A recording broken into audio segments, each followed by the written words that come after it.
I'm Rob. And I'm Nate. And welcome back to Rob and Nate Record a Podcast. Week 2 of our 2021 Christmas movies. Tonight was Nate's selection. Indeed. And you never know what you're going to get from me. We watched the 1987 made-for-television movie The Three Kings, starring Jack Warden, Lou Diamond Phillips, Stan Shaw, Jane Kaczmarek, and in a bit part, Tori Spelling. As her father, Aaron Spelling, was a producer on this, which was also produced and written by Academy Award-winning screenwriter Sterling Silliphant of In the Heat of the Night fame. His 31-year younger-than-him wife, Tina Alexandra-Silliphant of Southeast Asian extraction, plays a television reporter in this film about 3 mental patients who are to participate as the wise men in a Christmas pageant who abscond with some rented camels, cross the desert into Los Angeles in search of the Christ child, interacting with various characters along the way. That is factually accurate. That is factually accurate. So what are your thoughts? You know, I enjoyed this for most of the movie. The ending, I have some mixed feelings about. Mm-hmm. Not the main ending of the movie, but like the last shot across the screen. Yeah. You know, it's kind of an interesting gimmick to make this show, but it was presented well enough that you're like, okay, I'll buy in. I'll follow this. Yeah. You know, and they make their way down into downtown Los Angeles into a homeless encampment, and that's where they find the baby that they interpret to be the baby Jesus. You know, but each of them gains something out of this process. They're all working through. Yeah, except for Jack Warden. Yeah. Who may have already worked through his issues. Yeah. But Jack Warden is a man whose son and daughter-in-law had died in a car accident 4 years earlier while going to see him, and he had a breakdown.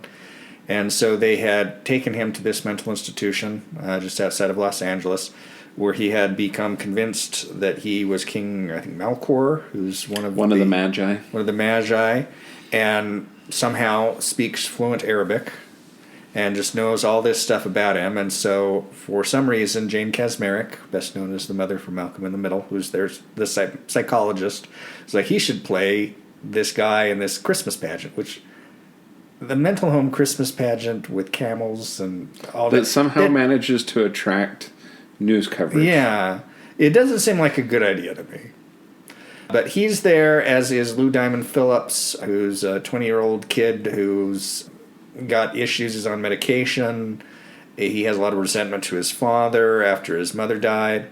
And then Stan Shaw plays a paramedic who was the lone survivor of a helicopter crash, who feels tremendous guilt about not saving anyone else from the crash, even though he couldn't. I mean, the thing that was going to explode, he's lucky he survived, but he just carries around this guilt. And as they travel across the desert, through a suburban mall, cynical voice, to a used car dealership, and on to Cardboard City.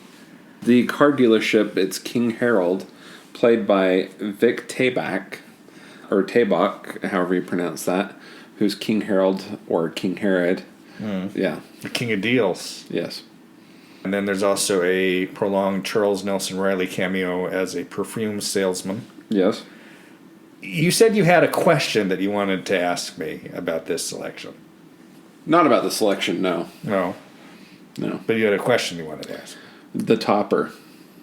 Okay. The ostrich running across the stage. Yeah. Because Lou Diamond Phillips keeps talking about having an ostrich that appears to be... Well, and he knows that they're going to go on this journey because the ostrich has laid in 2 eggs, and one was the lion and the other was the lamb, and they laid together and blah, blah, blah. The ostrich running across the stage at the end. So are we supposed to say that Lou Diamond Phillips isn't delusional, or we're buying into his delusion?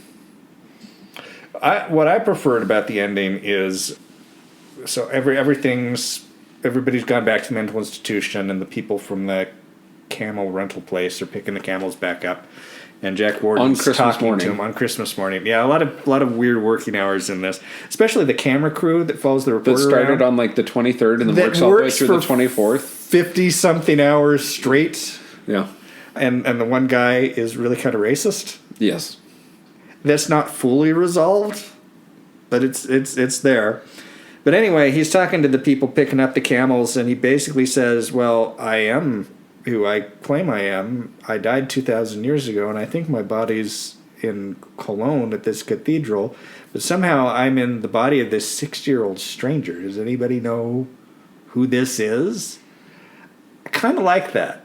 Yeah. Kind of like that. You don't have to read it literal. I mean, this is a fun little Christmas movie. It's sweet. I like it. I have a bit of a soft spot for it. The first time, you're probably wondering how I knew of this and why I selected it. Somewhat, yeah. Okay. So this movie originally aired for ABC on December the 17th, 1987. I did not watch it then, but apparently my mom did, and she taped it. And she taped it on the same video cassette that had the Muppet Family Christmas, which I showed you several years ago. Yeah. And I knew it was on there, but I never watched it until Christmas in 1999. Okay. And I watched it, and I was just charmed by it. Yeah. And I think I watched it once after that. Yeah. But, I have this thing for TV movies. And when I talk about TV movies, I'm talking specifically about network television movies made from roughly 1970 to 2000. They're like a pulp novel. They're like I like the literature of a feature film, but sometimes you just want the empty calories of some kind of paperback. Yeah. And I had talked about, it's like, we need to work a TV movie onto the show, even though I seldom have very much to say about them, because they're just, everything's on the page. There's not a lot of subtext. There's not a lot of depth. I just enjoyed this. I think it's a neat little artifact it's very 1987. I like how they deal with pressing, the homelessness was supposed to be kind of a contemporary issue that this was tackling.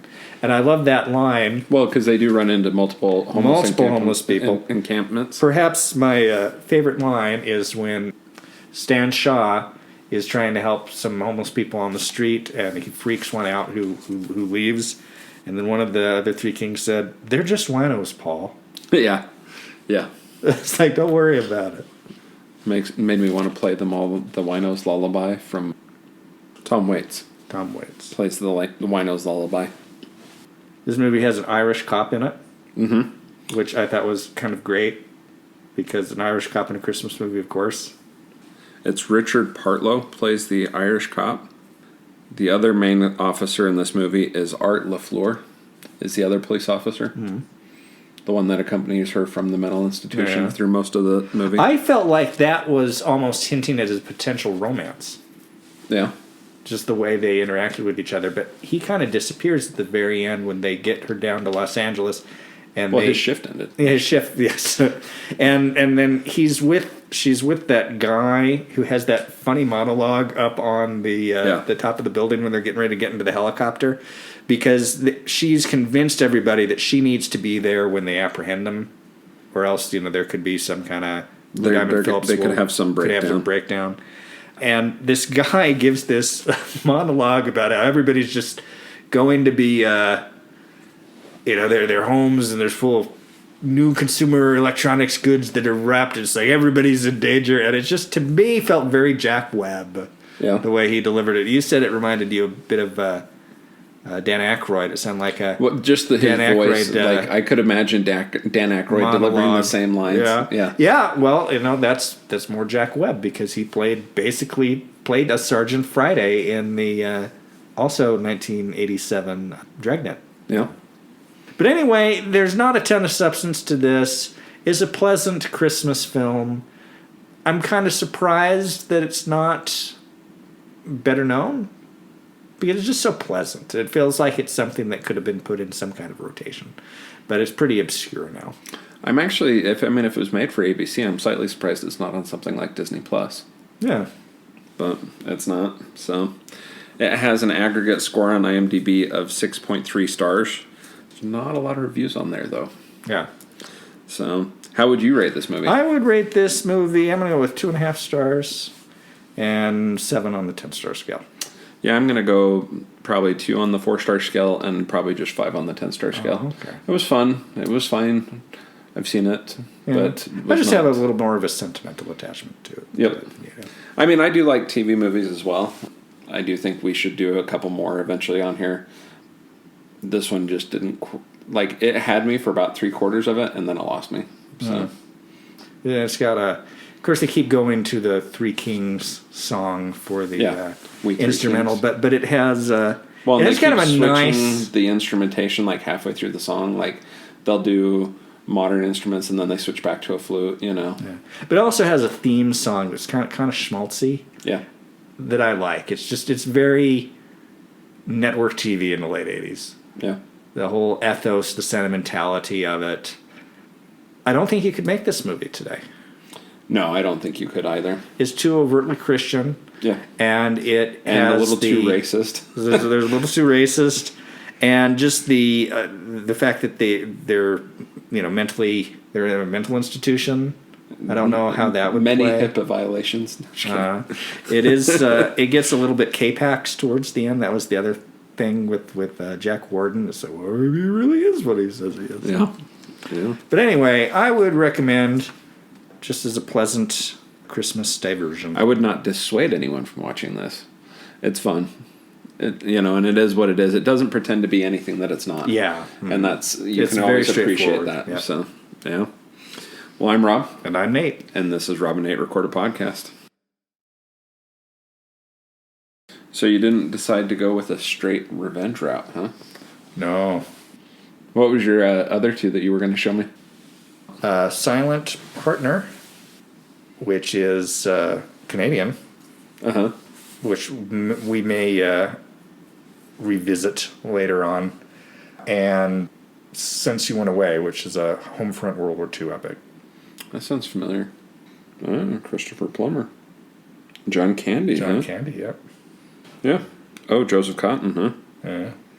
Shirley Temple. Claudette Colbert. Jennifer Jones. You never know what you're going to get from me. I have a question I want to lead off with. Okay. Well, I shouldn't lead off with it. Kavi Raz is the falafel stand worker. Wait, Tori Spelling is the girl at the falafel stand? Oh. Did you know that? I did not. Where? Where when you are?